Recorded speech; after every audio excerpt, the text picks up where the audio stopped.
Hi, and welcome to Classical Stuff You Should Know. We are a podcast about the classical world, classical philosophy, old books, old things, old people. We are only moderately old ourselves. Wait, what? And we pretty much are just trying to bring classicism to you in a way that is digestible for the normal person. Right? Because it should be, right? Yeah. They're classics for a reason. Which, yeah. Or like those digestive cookies.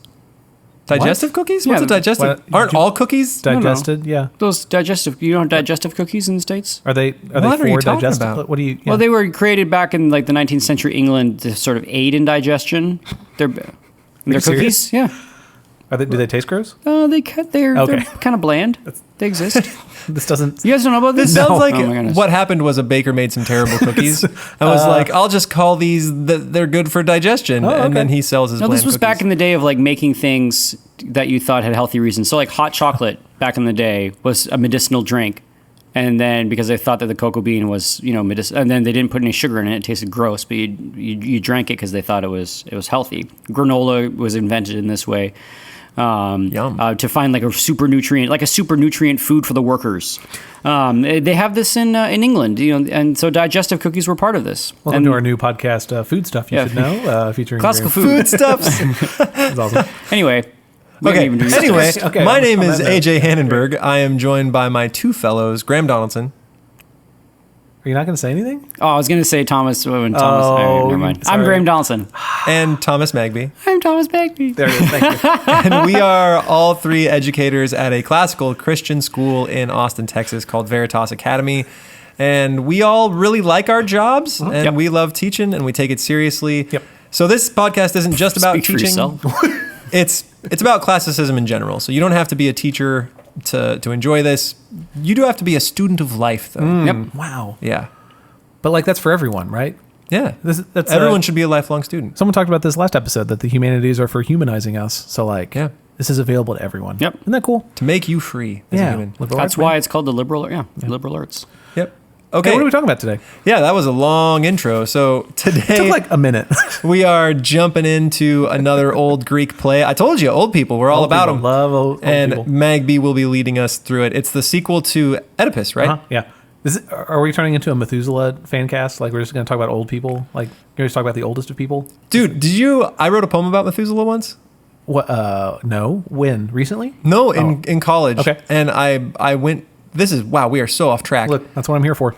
But did you know his dad was one of the dudes that never died? He was taken up by chariot into the skies. And so as Methuselah, put yourself in his place.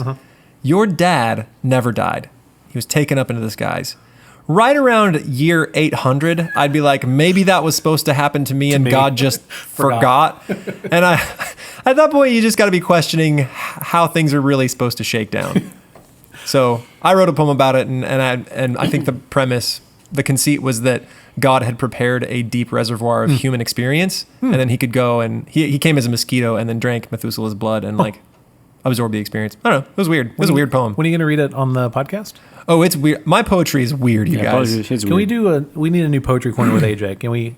I wrote We one. read our old bad teenage poetry. I would bring mine. Dude, got my mine. old poetry was good. Oh, mine's not. I still think Mine's it was really good. bad. We will submit it to the readers or to the listeners for. I wrote one about a guy who cremates animals and his daughter's like jumping on the horse bodies. I told you, it's weird. I write weird stuff. Before we get into this, Yes. a digestive biscuit, sometimes described as a sweet meal biscuit, is a semi-sweet biscuit that originated in Scotland and is popular worldwide, except apparently here. Except for the Popular, US. huh? Yeah. It's Anyway, different definitions. Okay. Yeah. So we file are. that under not crazy. I will not file it under there. That's a small file. I've been filing things in there, and there's not many. Not much, yeah. Yeah. So today we are continuing so a couple weeks ago we talked about Oedipus Rex. We're continuing with the second play in that trilogy, but not actually in the trilogy. If that sentence makes no sense to you, go back and listen to Oedipus Rex. And my favorite thing about that episode might be, I think the file name for it is Oedipus Rex, WRECKS. I was imagining Rex. I was imagining him as a pro wrestler. That'd be awesome. My name is Oedipus. Oedipus Rex. And I'm sorry. Yeah, no, that was awesome. So today is going to be Oedipus at Colonus. So as we talked about before, so there are three plays that are considered today the Theban cycle or the Oedipus cycle. but for understandable reasons, it's more commonly called the Theban cycle. Again, these three plays were not written together. They were not submitted as one competitive cycle of plays, but they come from three separate years. So the same author? Same author, all by Sophocles. So that's what ties them together. Why we can still call them the Theban cycle. Call the three plays the Theban cycle. But are they a trilogy like Star Wars? Like, do they all play off each other? They kind of play off each other. This isn't a super important point, but the order that I'm talking about them here is Oedipus the King, or Oedipus Rex. Rex means king. This one is Oedipus at Colonus, and then in the future we'll talk about Antigone. Well, the order that they were written, we talked about this before, is that Antigone came first, Oedipus the King came second, Oedipus at Colonus came last, and in fact was after Sophocles had died is when it was. So they don't have like the big reveal. I'm your father and brother. No, so I mean that would have happened. Yeah, so that happened again. It's just like Darth Vader. Yeah. It's a much darker Star Wars at that point. Oh man, I don't like that. We're not even getting close to being relevant here. Star Wars is old. Please, gentlemen, Twilight. I apologize. Be relevant somehow. Do we need to tie this into Twilight somehow? I sure hope not. Isn't Twilight just like a Mormon allegory? Isn't that what? I guess it's. I don't know. Didn't it start? Is that the one that started as Harry Potter fan fiction? No, that was just vampires. Oh, it is vampires. What's the? There was one that started as Harry Potter fan fiction? I thought this is gonna bother me. So I've heard that the We'll ask the longest fan students. fiction ever written was about Pokemon, and it's something like 20,000 pages Can we long. just read that on this podcast instead? I don't know why we are doing anything else. Can we start? We need a fan cast about that. Well, okay. We can do a little fan fiction thing at the end of the podcast. the Pokemon. It took its inspiration from this play we're talking about. So that, we're Yes. setting it up. Yeah, is what yeah, we're doing. Thank you. I appreciate it. This is really helpful. You know that people are going to take that and tell their friends that the longest fan fiction ever is based on Sophocles. Yeah, let's do Okay it. with that. Yeah. It's not true, but Doing the Lord's work. yeah. So we're in banking all of a sudden. take that, Goldman Sachs. Yeah, you sure showed them. Okay, so What is happening today? It's all right. we're 10 minutes in. going. Anyway, no, we're rocking it. Okay, so Theban cycle. We're on the second of the three plays in the order that we're following here. So again, kind of going in. So we're following the order of the play universe essentially. So Oedipus the King happens first. That's where Oedipus finds out some bummer stuff about his life, namely that he killed a dude who turned out to be his dad and married a lady who turned out to be his mom. And he has kids who are both his, so daughters who are his sisters, and then sons who are also his brothers. So it's kind of a bummer. So that ends poorly with Oedipus's wife, mother, taking her life, and Oedipus stabbing out his eyes and then leaving the city. So Graham, also off of your last question, do the plays build off of each other? Kind of, but you notice differences when reading them because they're each part of a different cycle. There are inconsistencies between them. Namely, in Oedipus at Colonus, Antigone is much older than at the end of Oedipus Rex. So at Oedipus Rex, and this is actually in the stage directions. So I have this I'm curious if Robert Fagles added this as translator, but he specifies that the children are young when they walk out to see Oedipus off. But in Oedipus at Colonus, Antigone is much older. She's a woman. And Oedipus talks about when he left as if his children were much older than they were in the play that we just read. So there's some differences between them. But by and large, it's following the same characters, following the same family through this all. The other part that's kind of a bummer in reading in this order is that what passes for a happy ending happens in this play and not Antigone. So you kind of get your high point and then you come back down to earth in the next play. So we'll talk about that eventually. All right, so I'm just going to start going through it, and I have a bunch of lines in here to read. I guess we'll just go from there. Okay, so again, Oedipus Rex, Oedipus the King, wrapped up with Oedipus being kicked out of the city.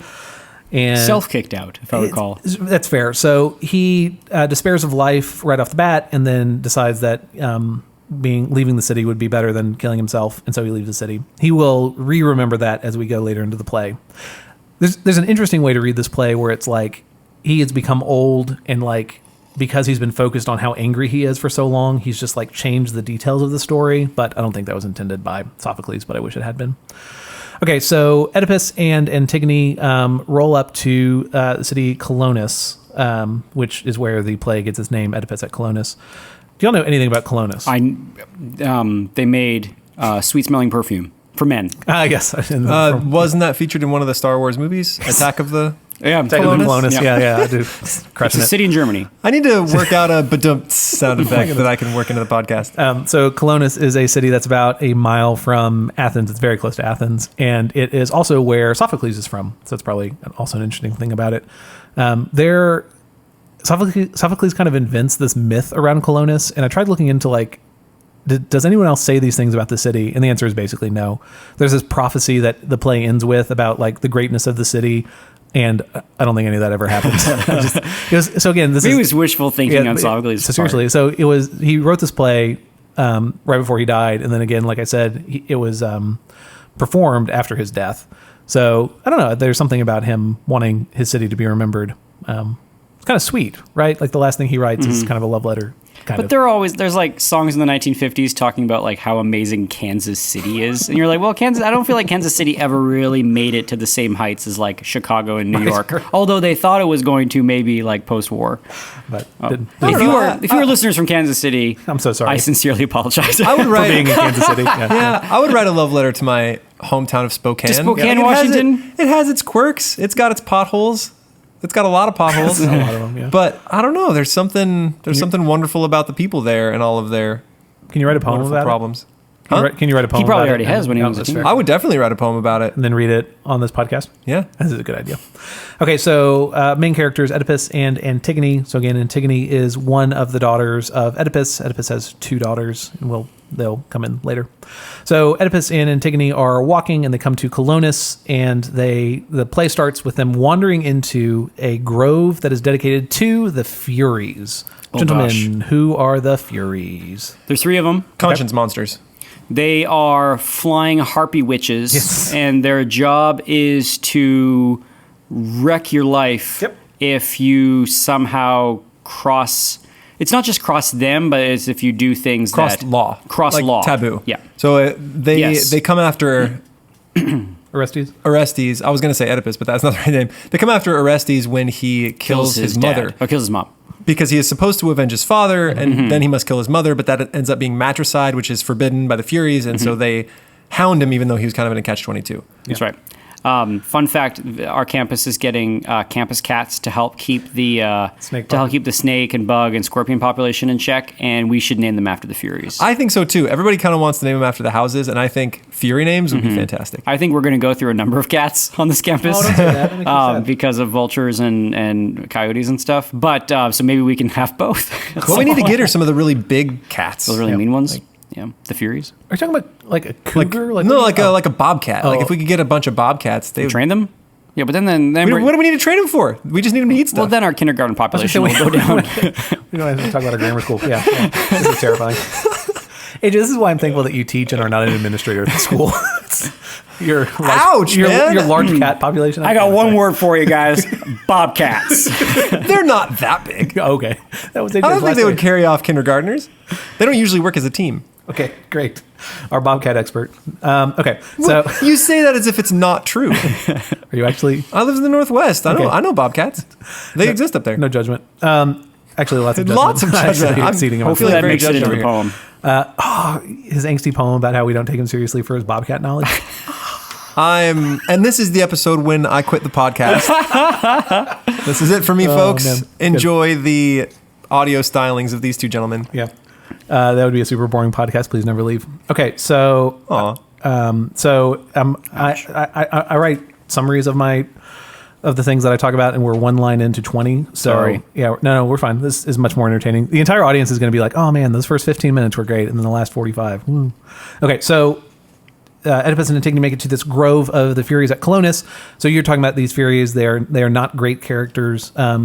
Often associated with revenge. So you're saying like someone will break a law or kill someone, the Furies come back to right that wrong, right? To make that right. So it probably doesn't sound great for him to wander into this place. He Especially with his past. so yes, so things have already gone so badly for him. He just he walks up into Colonus. He's just looking for a place to sit down, and he he intends to sit on the rock, but he sits on a holy rock in this like grove dedicated to the Furies, which also feels like a bummer. So he gets called out immediately by the people of Colonus, and they say, hey, please move off that rock. So this is when Oedipus finds out that this place is dedicated to the Furies, and he starts getting really excited for reasons that aren't entirely clear at this point in the story.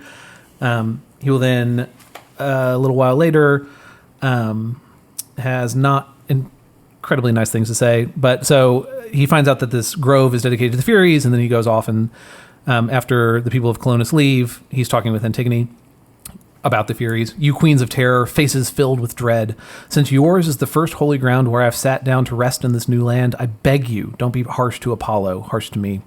When the god cried out those lifelong prophecies of doom, he spoke of this as well, my promised rest, after hard years weathered. I will reach my goal, he said, my haven, where I find the ground of the awesome goddesses, and make their home my home. There I will round the last turn in the torment of my life, a blessing to the hosts I live among, disaster to those who sent me, drove me out. And he warned me, the signs of all these things will come in earthquake, thunder perhaps, or the flashing bolt of Zeus. So when he's talking about the prophecy of Apollo, that's Oracle of Delphi, right? Isn't that Apollo? Yep. Okay. So, and the prophecy he's referencing were the series of prophecies talked about in Oedipus Rex about him killing his dad and marrying his mom. But then it's kind of like a retcon at this point. He like adds in like, oh, also there's this other prophecy about how I was going to die after I found a grove of Furies. That's what he's saying right here.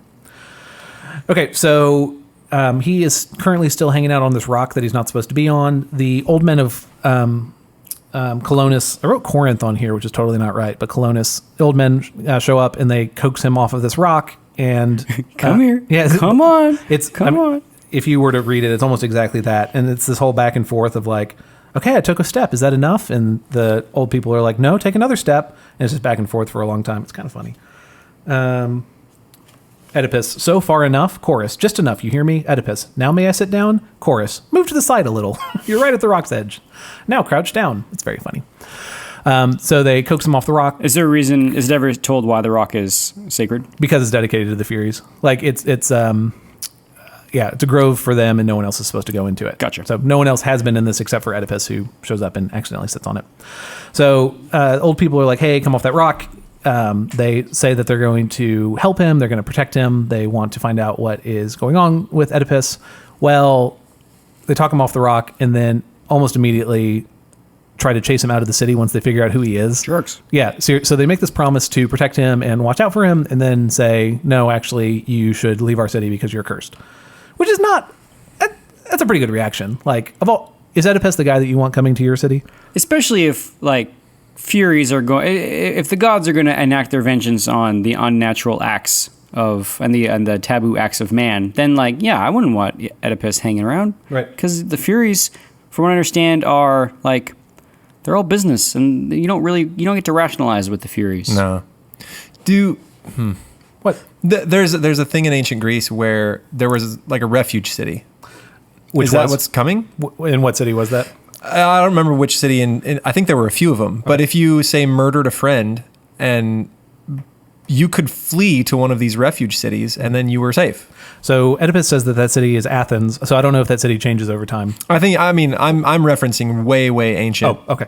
So this, so the people, so like I just said, the people of Colonus are trying to tell him to leave the city, and Oedipus doesn't like that. So he says, then what's the good of glory, magnificent renown, if in its flow it streams away to nothing? If Athens is that rock of reverence all men say it is, the only city on earth to save the ruined stranger, the only one to protect him, give him shelter.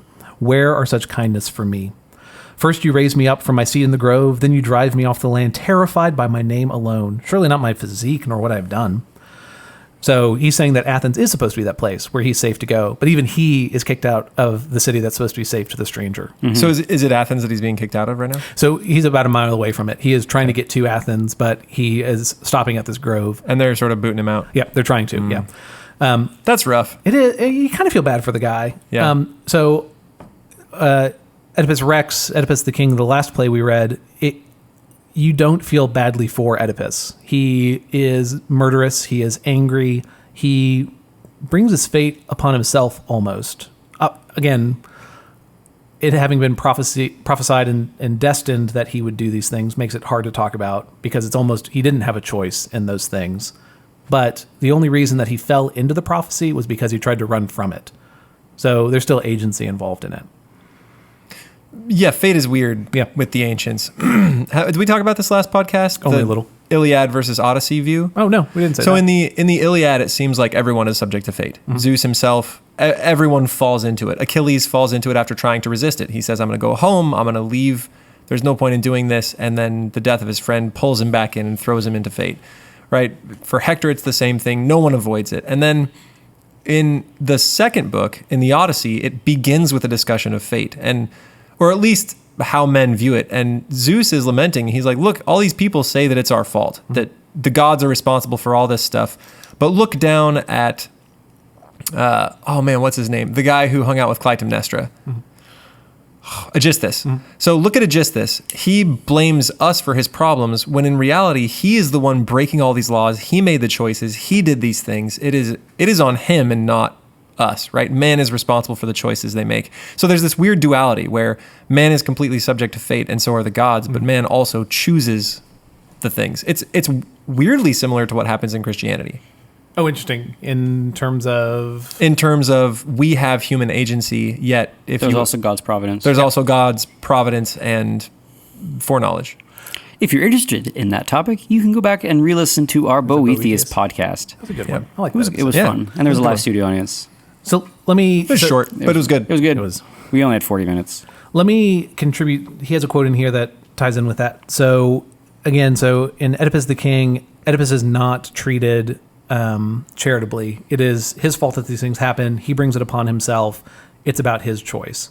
And then Oedipus at Colonus is reevaluating that idea. And this happens a few times. And I'll read this first one. We might come to the other two kind of major ones. So he just gives that thing where he says that Athens is supposed to accept me because I'm a stranger. Bad stuff has happened to me. I need safety, and Athens promises that. And then says to the people there, you shouldn't be scared of me because, like, I'm an old dude and I'm not going to attack you. And then he says, since my acts, at least, were acts of suffering more than actions outright, but I cannot bear to tell you the whole story of mother and father. That's what makes you fear me, well I know. But no, how could you call me guilty? How, by nature? I was attacked. I struck in self-defense. Why, even if I had known what I was doing, how could that make me guilty? But in fact, knowing nothing, no, I went the way I went. But the one who made me suffer, they knew full well. They wanted to destroy me. And they referencing the gods, I believe, that the gods knew what he would do, and they wanted to destroy him. So Oedipus is saying here it's not his fault that he did the things that he did. I just think that's a complicated statement because he did have intention. He did choose to marry. He did choose to kill.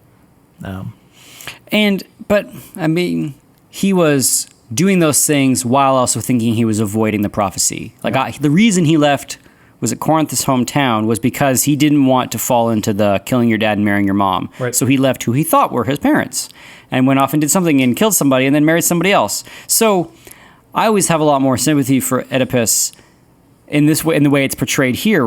Whereas in Oedipus Rex, where it says, where it's real clear that Oedipus is like, he brought this on himself. He didn't really.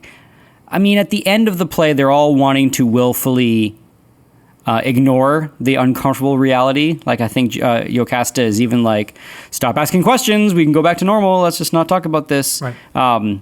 Like, what's your plan there, lady? But so I have a lot more sympathy for Oedipus because, like, the Oracle kind of screwed him over. Right. They said, don't do that. Here's your future.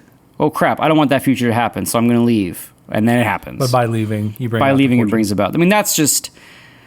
I love that is the trope in ancient Greece. Is like you seek assurances about the future and want to know how your life is going to play out. Here it is, and then you want to control that, and then you end up bringing the thing upon yourself that you didn't want happening. I mean, it's like a morality tale, right? Like don't seek outside the bounds of what human beings should know.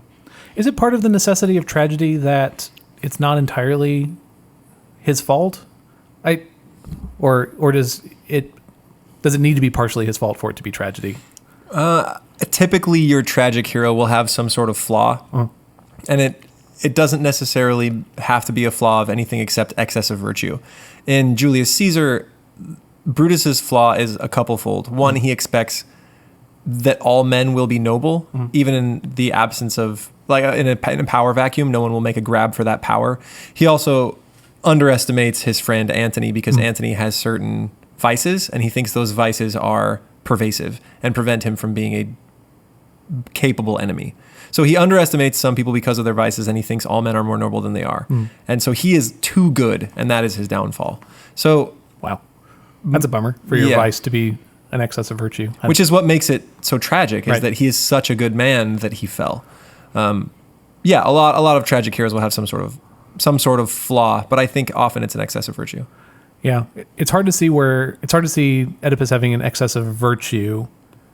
I mean, maybe it's not a tragedy unless he's good, right? Right. If a broken man falls, that is just a morality tale. Yeah. Or if a bad dude gets what's coming to him. Yeah, that's not a tragedy. That's justice. So then the tragic element is that so much of it is outside of his control, that he thought he was doing right when he did think he was doing right. But he thought he was doing right, but it's not like he was. No, he thought he was like saving Thebes and killing the Sphinx and getting what was due him, i.e. like this lady. The single queen lady. So I guess he thought he was fulfilling the role that he should be as a capable, ruling individual. Yeah. And then... So there is... Gotcha. Yeah, I mean, seriously. So there is some case to be made that it's outside of his control, that he intended well and it went poorly, but not because he wanted it to go poorly. So he did not set out to murder his dad and marry his mom. Yep. Okay, so we go from there. So he says that the actions he did were not his fault. He and Antigone and the people of Colonus keep talking. Eventually, his second daughter, Ismene, catches up to the two of them. Ismene has been searching out Oedipus and Antigone for a while now. So Oedipus has been wandering for years at this point. And Ismene had not been able to locate them, eventually does catch up to and talk to them. Oedipus has this really sweet moment where he praises his daughters as being... the sweet part is that he's praising his daughters. The bummer part is that he talks about how bad his sons are. Oedipus has, again, these two daughters and two sons. The two sons, instead of seeking out their father to help him, bring him back, they are currently fighting over the kingdom, currently fighting over Thebes, while the two daughters are trying to help their father. So Antigone, who has kind of forsaken the wealth that would have been available to her if she'd stayed in Thebes in a position of authority, and then Ismene, who is also chasing after to try and tell her dad what's up. So Ismene catches up. Oedipus praises the daughters. There's this whole story about how, what I just said, that Oedipus's two sons, Polynices and Eteocles, are fighting for control of Thebes. So originally the power had been passed to Creon, and that's a thing that we saw happen at the end of the last play. But then the two sons are not actually okay with not being in control, and so they try and take it from Creon, and it goes poorly. I mean, they are fatherless. Yeah. This is another... It just popped into my mind right now. I'd have to go through and really look at it. But there seems to be also the trope in a lot of classical literature, and not just in ancient Greece, the idea that like it is very hard for men to be virtuous on their own. Like you often see these women characters who are in dire straits, who are in rough places, who maybe don't have good role model figures in their life, and yet they still attain a certain kind of virtue. These two daughters, I think, is a great example of that. Yes. Whereas with the sons, it's very rare that you would have the son who grows up outside of the sort of the like Telemachus in the Odyssey. Like everyone's worried about Telemachus because he doesn't have his dad, because he doesn't have a good male authority figure, and he's going to go spin off into violence or into like being a bad dude bro like the suitors. But there seems to be, and I think this is kind of maybe an interesting nature into men and women, is that like women seem to be morally stronger when there's, or not because there's less, but the characters often still seem to retain goodness, nurturing, and virtue, even when everything is crumbling around them. But often the men aren't. They don't retain their goodness when things are crumbling around them. They become part of the crumble. I'm thinking of a couple of Shakespeare plays and a couple of examples of that in Shakespeare. I mean, Hamlet. Yeah.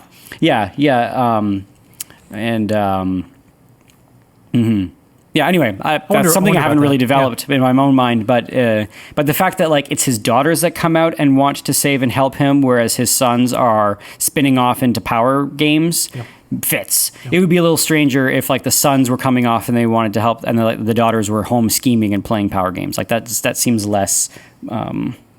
I'm not sure that's so much a commentary on differences in the sexes as it is contextual to their time period. The power was available to the men. Yeah. It was not available to the women. And so because the men are concerned with where the power is going and actually have the option to go for it, their morals are put in that danger. Yeah. Whereas the same is not true of the women. Yeah. They don't have the temptation of power because they can never have it. And so they focus themselves on things that matter. You're right. Like in King Lear, the women, the daughters can rule, and it's not taboo for them to rule, and so they fall just into as many power games as men do. So anyway, Yeah. I think that's a good point, Hannenberg. I think in King Lear is a helpful thing to keep in mind as we keep going through this play. I found comparisons a few times to those. Now, again, kind of a foil in that the two daughters here are both great, but we'll come to one of the sons who shows up later. So again, these two sons of Oedipus are fighting for control of Thebes, and there has been a new prophecy. They just keep popping up all over the place. Yeah, it's kind of prophecy. I know, it's a bummer. Every time one comes up, Oedipus just has to go, come on. Dang it. Well, this darn it. This one is actually a bummer because this prophecy says that wherever Oedipus dies and is buried, that person will have a blessing. That person will win a war. Oh, no. That is such a bummer for him. So Does everybody know about this? yeah, And so Oedipus is just being hunted? yeah, kind of. So Oedipus asks that exact same question. Do my two sons know about this? The answer is yes. And then one of those sons will then come to him later and say, please come with me. And it's like, what you doing there, buddy? But I made you some dinner. Yeah. so the other person who knows about this is Creon. So Creon also knows that whoever Oedipus dies near will have the blessing and will win a war. So Creon wants to desecrate his body after death so that neither of the two sons will get the blessing. Anyway, this is a fun play. Okay, so that happens. It's pretty messed up, man. Just Why did you bring this play to us? It's famous and it matters and it's reasons for stuff. Okay, so he finds all this stuff out and he's kind of bummed about it, and so that happens. Well, then the townspeople of Colonus then bring up, hey, don't forget you sat on our holy rock, so you need to make that right.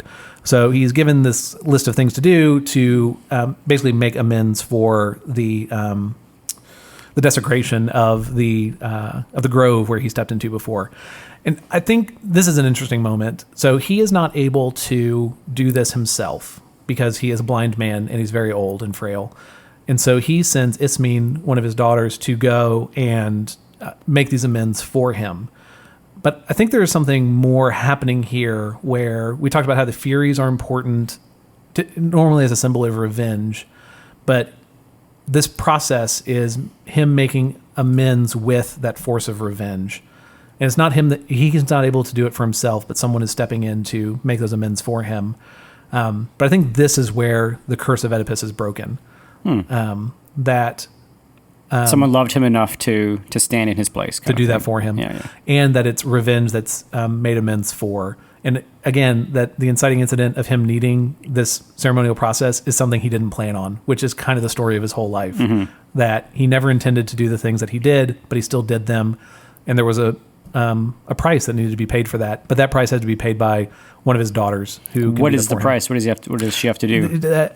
They walk through. It's like you have to pour water into bowls. Like there's no, she doesn't have to harm herself in any way. But essentially, it's it's water into bowls. There's cotton you have to put around one of them, and then there's this whole weird thing about which ones get wine and which ones don't. So I did not see any significance that jumped off the page in that part. But you guys have never done the water, wine, cotton bowls? It's the ritual? It's so I had to read it effective. a couple times because it's that doesn't make any sense. I do it once a month, just to be sure.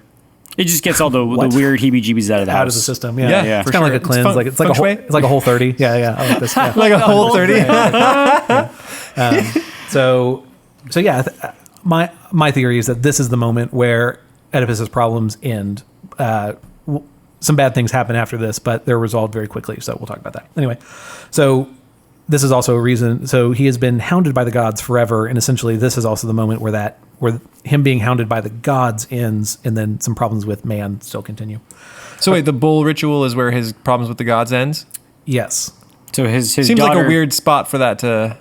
So some more things happen. So he gets a blessing from the Furies that happens later.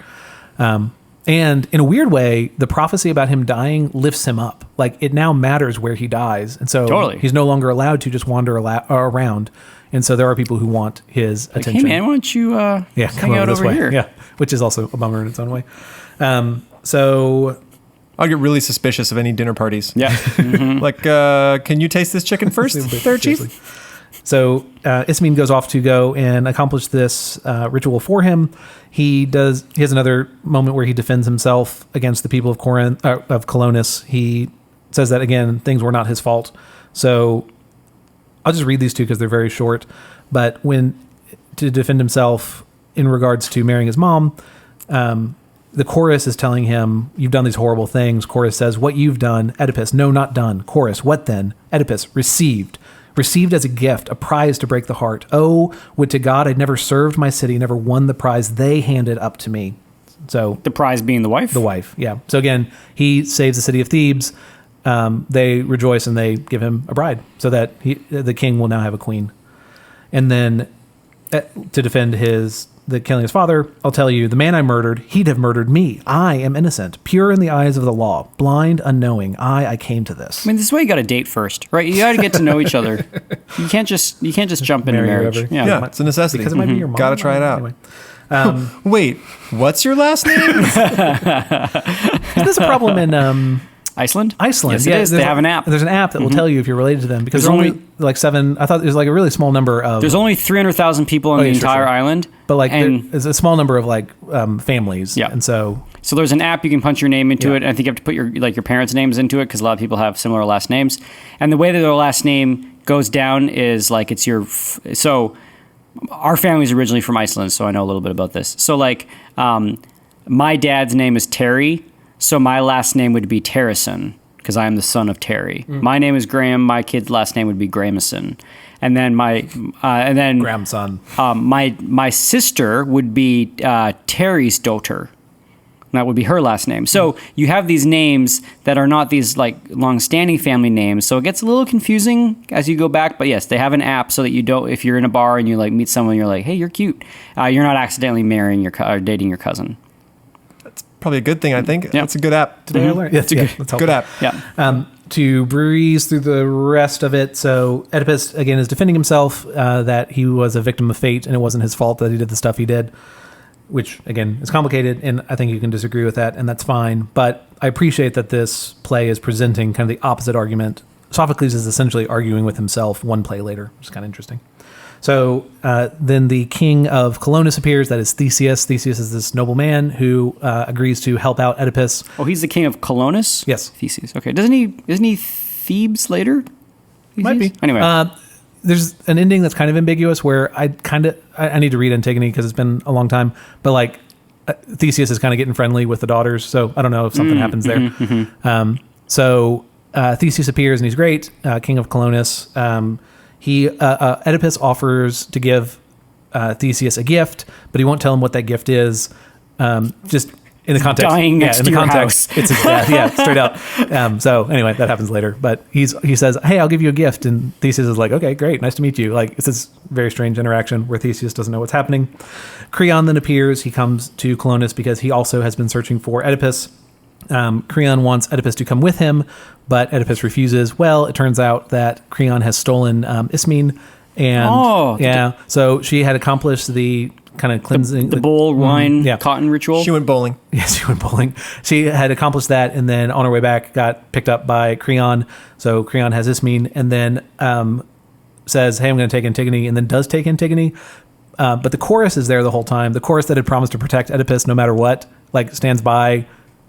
They are the old men of Colonus, and so they might not have been able to defend. Anyway, it's another funny scene where they're like, "Hey, stop it!" But Creon just takes Antigone. Then Creon attempts to take Oedipus as well because he's an old dude who can't defend himself, but Theseus shows up in time to protect Oedipus. Theseus sends his guard to go and retrieve Antigone and Ismene, and in just very short order, they come back. So there's kind of like, I don't know, they resolve that one very quickly. But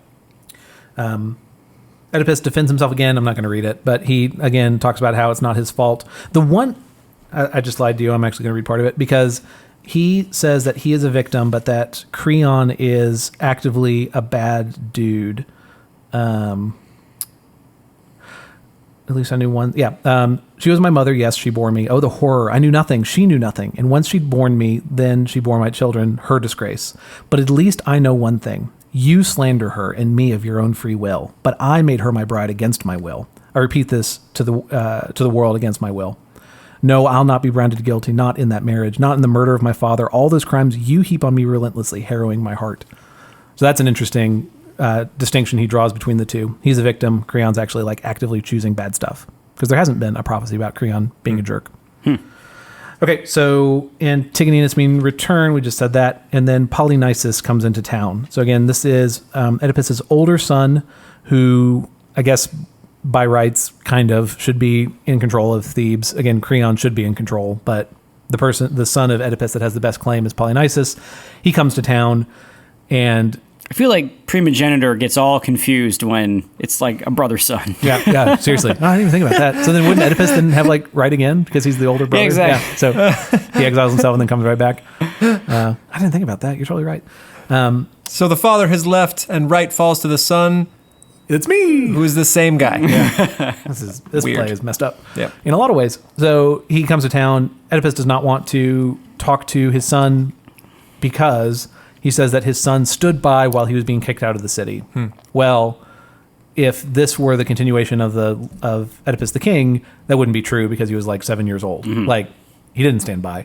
But again, because we've retconned and changed the details, Polynices was older. You keep using that word. What is that word? Oh yeah, it's retcon is when Retroactive conceit? Is that what it stands for? I don't know. it's like a comic book term, which probably doesn't help for Go back and change canon.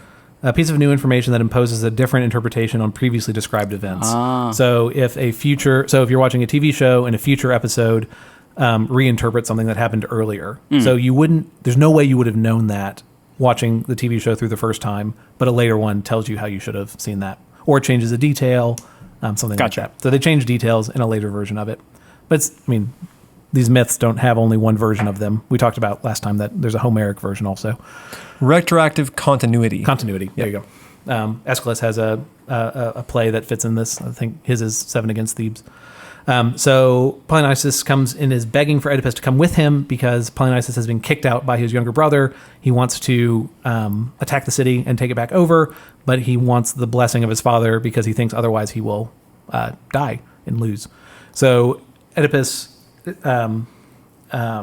rejects that offer and says he won't come with him, and he then implores his son to die. It's a bummer of a scene where he talks about his son being unfaithful, and where the son could have helped him before and did nothing, now wants something from his father, and so he refuses it. He refuses to offer his help. The only note I wrote on here is Polynices' request goes poorly, which is accurate. Then after that, Polynices leaves to attack Thebes to try and take it back over. Antigone, his sister, tries to talk him out of it, but Polynices says that he won't be talked out of it, and that he will. He thinks he's going to his death, and he willingly goes toward it because he views this as his fate, even though no prophecy has been thrown out. So, the line starts, Antigone, so my brother, your heart is set on this, returning to Thebes to fight. Polynices, yes, don't hold me back. The road is waiting. I must travel down that road, doomed by fate and the curses of my father, all his swarming furies. But the two of you, God bless you on your way if you carry out my wishes once I'm dead. You cannot help me anymore in life. Now let me go. And then he leaves after that. It's very sad. Okay, so Polynices then leaves, then the weather changes and thunder starts up. If you remember from the first quote of this play, he said that was a piece of what Apollo had, or the oracle had prophesied, that thunder would accompany his death. So that thunder then begins. Then Oedipus talks more about how his death will give victory to a defending army at that location. So at Colonus, he is saying there will be a fight, and Colonus will be a smaller army, but they will win against Thebes. There's a part earlier where Theseus is like, thanks for the offer, but like I'm allies with Thebes. Like, why would I need that? And maybe I'll read that last part at the end, maybe, because it's very good. So now the thunder is beginning. Oedipus realizes that this is the end of his life. He is suddenly reinvigorated and is able to stand up on his own. It's like he is reverted back to his character at the beginning of Oedipus the King. Oedipus the King, he walks out in strength. He has the authority of his position. He is looked up to by his people. He is returned to that state briefly. He then leads Theseus and his daughters to the spot that I just talked about, of where there will one day be a fight at Colonus.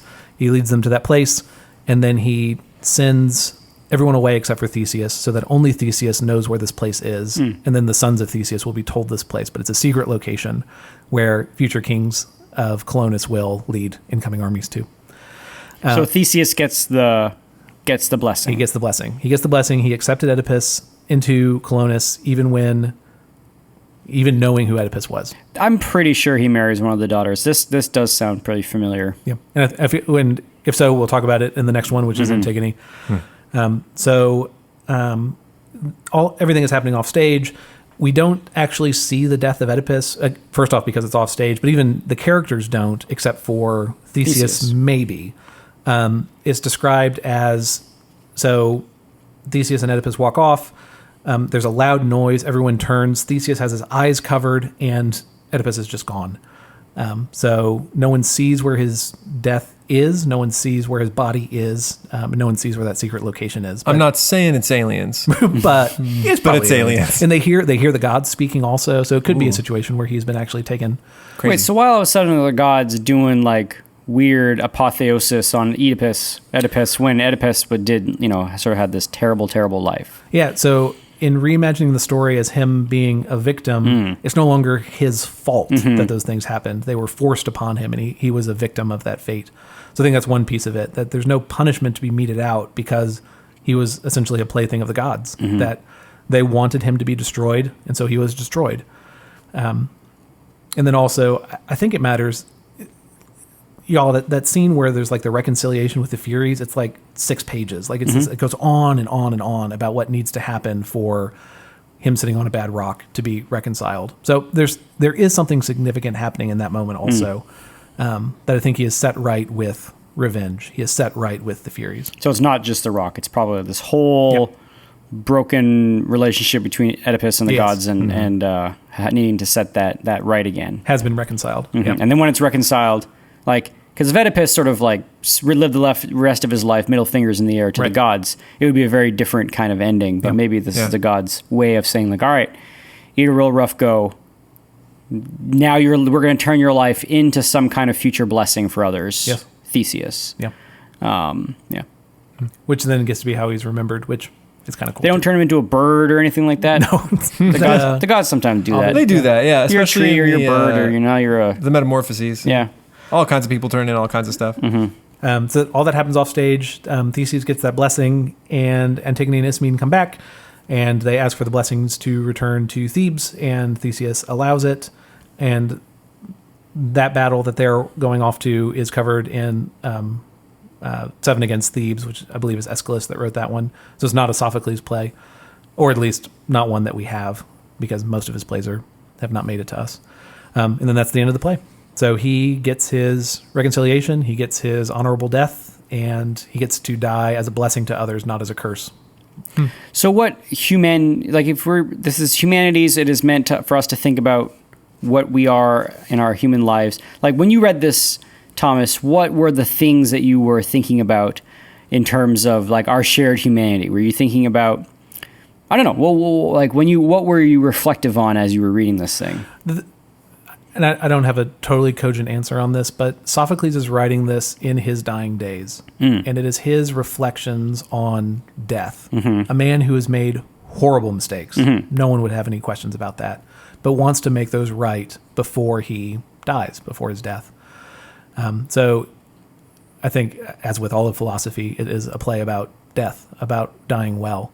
That we see the younger Oedipus the king in the previous play fighting against his faith, fighting against his fate, fighting against destiny. But by this point, he has come to accept it and understand that these things have happened and I did them. But he's no longer raging as he was in the previous play. So coming to terms with failure, coming to terms with mistakes, and then receiving a blessing for doing that. Yeah. So it's a play about dying, as I see it. And sort of coming to terms with it, and Yeah, coming to terms with failure. The Not softening rage. of a man. Yeah, sure. So, yeah. But that's totally what it is. But in being softened, like to be human and to receive and to have emotions, he is then ennobled again, and that's his final moment. I'm not saying softening is a negative thing. Right. I've known men that during their young years were harsh and cruel and combative, and then as they grow, they realize that was folly, and they grow soft towards those around them, and it ends up being a positive. I don't know if this is what's the art that you choose. It has to be, what's the term for it? surrealist. No, for the podcast images, it's like not open source. Open Creative Commons. Creative Creative Commons. Commons. So I don't know if this painting is Creative Commons, but there's a painting that's titled Oedipus at Colonus, and you see the old man, and you see the the sorrow in his eyes of like, I've done all these things, and just kind of the contemplation of that. This play has much less plot than Oedipus the King, and it's much more contemplative than that one. I don't know why I always have the association of Oedipus with like, especially old Oedipus, like these like old cowboys. For some reason, there's just something about Oedipus wandering around the wilderness, thinking about his younger days when he was raging and sort of swaggering around. There's just something that I think it could be very easily translated into like a Western old cowboy kind of thing. I think of like a, an angry, softened, sheriff who made mistakes or whatever. There's something, Unforgiven probably being a great example of that. Someone who's trying to wrestle with their past. So that's very much what's happening here. Cool. Yeah. So that is Oedipus at Colonus. Next and finally is Antigone. And then we see where we go from there. There's always nice that like these plays also have the waiting in the wings. They've got the hero of the next age. Like Oedipus, sad, horrible life. Meanwhile, here's Theseus, and Theseus is like the shining, up and coming guy who's going to usher in a new golden age. So, I don't know. That's always very. It's kind of like at the end of Annie, where she meets Teddy Roosevelt. Yeah, I told you all this, that I was Teddy Roosevelt in my first. Yes. Yeah, thank you. Or were you Teddy? Is it Teddy Roosevelt or Franklin Delano Roosevelt? Oh, FDR. You're right. It's FDR. Sorry. Yeah. I don't know why it's. They do this at the end of that really bad Disney newspaper musical, Newsies. Yeah, you think Newsies is bad? I'm not saying it's bad. I'm just. It's. You're just saying it's bad. Said You literally really just said, bad. Yeah. Okay, it's good. kind of. You don't like it? But isn't like Freddie? Isn't Teddy Roosevelt at the end of Newsies? I'm pretty sure he is. I don't know. I remember that. They're going to Santa Fe anyway. It just that seems like a very Greek thing. Is like you always have the next hero of the shining age sort of appear at the end of your story. Yeah. Which is what happens here. Like Telemachus at the end of the Odyssey. Yeah. Good. All right. Okay. What you got? I have a commonplace, and it's only loosely related because it talks about Sophocles. Oh, cool. Who wrote your thing. By the way, the picture on the cover of your book there, do you know what painting that is? I don't. I can find it for you. I know what must it be is. with the Sphinx. So one of them is the Sphinx, but there's another winged creature. That painting that you are looking at is called The Enigma. And, translated, it's called The Enigma. And it's by a fellow named Gustave Doré, who also did You're so cultured, man. illustrations for Dante's Inferno. He also did them for the scriptures, and they are beautiful illustrations. This is one of his paintings. He's also done a sculpture too. That's cool. And that is the third of three. And the first is an angel, I think representing France or freedom, barring the door against those who would destroy France. Wow. And she has her flag there. And then in the second, it's called the Dark Eagle of Prussia, and it's this giant, ominous black eagle shape above that same angel who now has her flag broken. That is the third. In the background, what you see is a destroyed Paris. Yeah. In the foreground is the angel of France, we think, representing something. And she is imploring the Sphinx, saying, why, essentially. And if you look down, you can see mothers holding their sons in cannon fire. It's not an old painting. That is one of my favorite paintings because it has everything that's cool. Sphinx, angel, Paris, destruction, cannons. It's amazing. You, as listeners, should go look it up. It's The Enigma by Gustave Doré. And then check out some of his other illustrations. They're all beautiful. He's an incredible artist. You so cultured. Yeah. And it's big and gray, and it's just the coolest painting. Have you They seen picked it, I think, because it has a Sphinx. Right. and Oedipus loosely involves a sphinx. It's really a loose connection there, but it's a really cool painting. Have you seen it in person? Yeah, it's in the Musée d'Orsay in Paris. It's gorgeous. I just like stumbled upon it one day and I was like, ooh, that's cool. And then looked and it was Gustave Doré, who I knew from before. And I don't know, it's great. Here's my quote. Yeah. And this is from Plato. How well I remember the aged poet Sophocles, when in answer to the question, how does love suit with age, Sophocles? Are you still the man you were? Peace, he replied. Most gladly have I escaped the thing of which you speak. I feel as if I had escaped from a mad and furious master. His words have often occurred to my mind since, and they seem as good to me now as the time when he uttered them. For certainly old age has a great sense of calm and freedom, when the passions relax their hold. Then, as Sophocles says, we are freed from the grasp of not one mad master only, but of many. The truth is, Socrates, that these regrets and also the complaints about relations are to be attributed to the same cause, which is not old age, but men's characters and tempers. For he who is of a calm and happy nature will hardly feel the pressure of age. But to him who is of an opposite disposition, youth and age are equally a burden. And that's from Plato's Republic in Book 1. Isn't that cool? So, listener, if you are caught in the throes of passion, you just need to not just age with time, Because you're still going to be a because curmudgeon. you're still going to be in the throes of passion, but you need to cultivate the soul. A calm and even disposition. That's right. Isn't that a cool quote? That is a good I quote. love And that we at Classical Stuff You Should Know are helping you with that. We hope. We trying. hope, We're trying. one. Yeah. So you can tweet at us at CLSSCAL stuff. Tell us how calm your soul is in 170 characters or less, or whatever it is. 140? 140. And they, Have they increased it? Didn't they up it to like 280, something? right? yeah. They doubled it? I thought they It's did. a lot of, They did. It's a lot of characters. Yeah. A lot of characters on Twitter, folks. And you can email us at classicalstuff@veritasacademy.net. You can check out our website, classicalstuff.net. All of those places are available to you. We will reply if you send us stuff. Do we have any classical stuff we got wrong today? We never make mistakes. I was going to make a bad joke that actually Catherine Ball's aunt and uncles were named Gaius and Titius, but I decided not to. Yeah, I did actually get something wrong. Oh. That fan fiction that I referred to was not Pokemon. Oh. That was in this podcast. That was in this you podcast. fact-checked this I in the fact-checked podcast. during the thing. It is. Don't take it personally, Magby. I am, don't worry. It is called. Let's see. Okay. It is called The Subspace Emissaries World Conquest, and it is a Super Smash Bros. Work in progress fan fiction.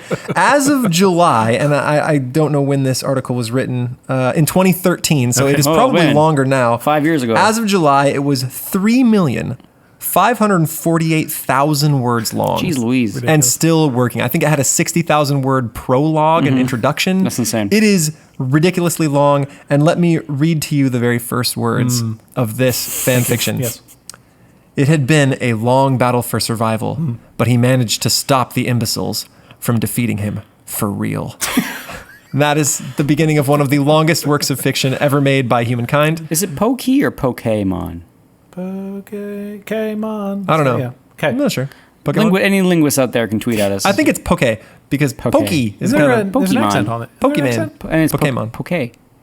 Pokemon. It's like, yeah. Anyway. And I'm glad that we're done note, with that. yeah, So this is AJ, Bees, and Graham signing off. Thanks for listening, and we'll holla at you next time. Bye. Bye. Do you know if I was a Pokemon, all I would say is Graham. Bees would be a better one. Bee. He could actually be a bee. Bzz. Graham. AJ is not catchy. AJ. Graham. AJ. AJ. AJ.